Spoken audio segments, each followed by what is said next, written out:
people have waited for this. They are ready to see what Piglet can bring to the table. This should be easy for elimination. Oh, that's the Tibbers. You can't get out of that one alive. They're going to keep going on Liquid here. That's the damage coming in. This is a synergy issue. Yeah. Obviously, there is some divide because we don't really speak Korean. That was not what Piglet wanted to have happen. There was a lot of expectations on this team. Piglet, tremendous pressure to be a godlike AD carry. Cock! Oh my god, takes down his replacement on the team. Team Liquid announced that they would be benching Piglet. Keith would return. Keith, their sub from week 1, he bagged 15 kills in 2 One hit games. from Dead. The bounce is not going to do it. Double kill for Keith. Make that another one. Big shoes to fill. And Keith McBrief, 6-1 and 11. Keith played out of his mind. Protect the substitute AD carry. Let's do it. That's something that we don't see very often out of players on the LCS stage for the first time. He's trying to focus on a link. That was a headshot. Can he get one more Peacemaker? Keith is fed. You kind of have to ask, if Keith does well, is this going to be a permanent change?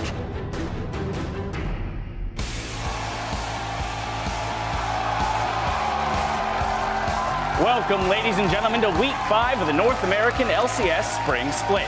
We've got a packed house here in Los Angeles ready for a full day of action. And the fans, they are fired up, representing their teams. Team Solo Mid, you see there, some Team 8 fans as well. And, of course, we've got Winter Fox walking to the stage with their new support, Imagine, and Coach Paragon. After their 2-0 finish last week, they will be facing off against Team Liquid. You see Phoenix here in the front, and Keith, who will be stepping in once again. Hello, everyone. I'm James Patterson. Great to have you with us. Filling out the analyst desk for our first 3 games are Aiden Zyrene Moon and David Freak Turley. Good morning, gentlemen. Morning. Good day. Actually, it's noon. Good noon to you. Yeah, right? That's like such an awkward time. I don't ever know how You say good noon. Just good noon. Good noon. Good noon. Well, earlier this week, there was news that a few teams would be changing up the roster. I think the top of everyone's mind, we've got Keith stepping in for Piglet's spot on Team Liquid. Yeah, here's the crazy thing is Keith did actually incredibly well in week 1. There's so much hype on him to perform. Liquid, obviously, they benched Piglet. He was not performing well with the team, partially emotionally, partially actual performance-wise. There's actually a great video that Team Liquid themselves put out about their troubles with Piglet overall. Thing is, we're halfway through the season at this point, or halfway through the split. You have to fix your issues really soon and make that run towards playoffs, and it's a very tight race that Liquid are in. Yeah, and you have to remember, even though Keith had a very high KDA, he was against 2 squads that were also fielding substitutes at the time. This week, Keith is immediately going to be tested against the resurgent Winter Fox and TSM. This is the true gauntlet for the man behind the hashtag, and we're going to see if Latucan truly has arrived.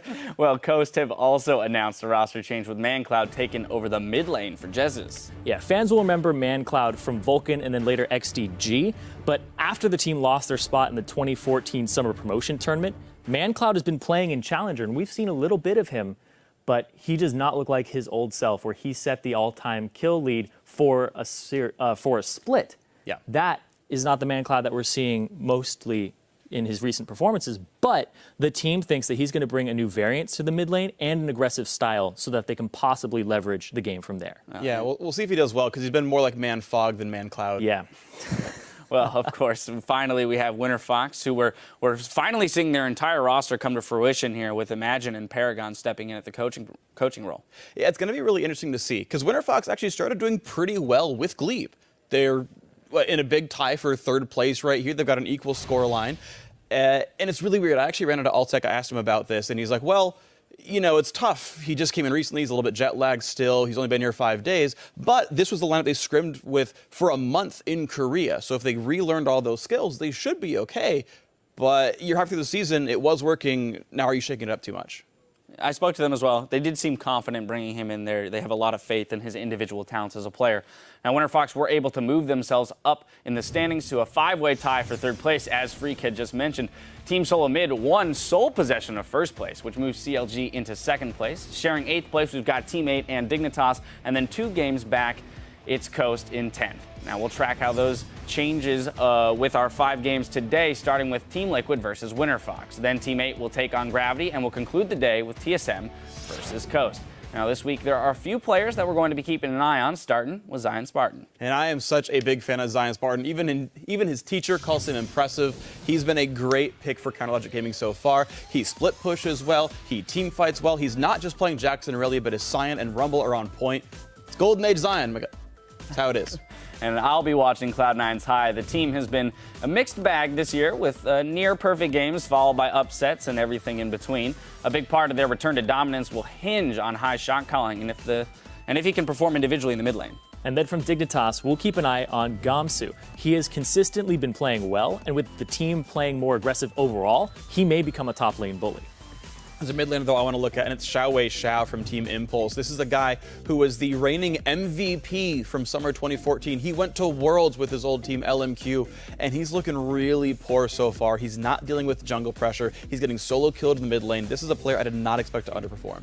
And then lastly, we want to take a look at Altec. He had an outstanding week 4 and put up very impressive numbers, but he's pretty much the benefactor when his team is winning. But I'd love to see if he can have more of an impact in the early game and help his team secure those early leads.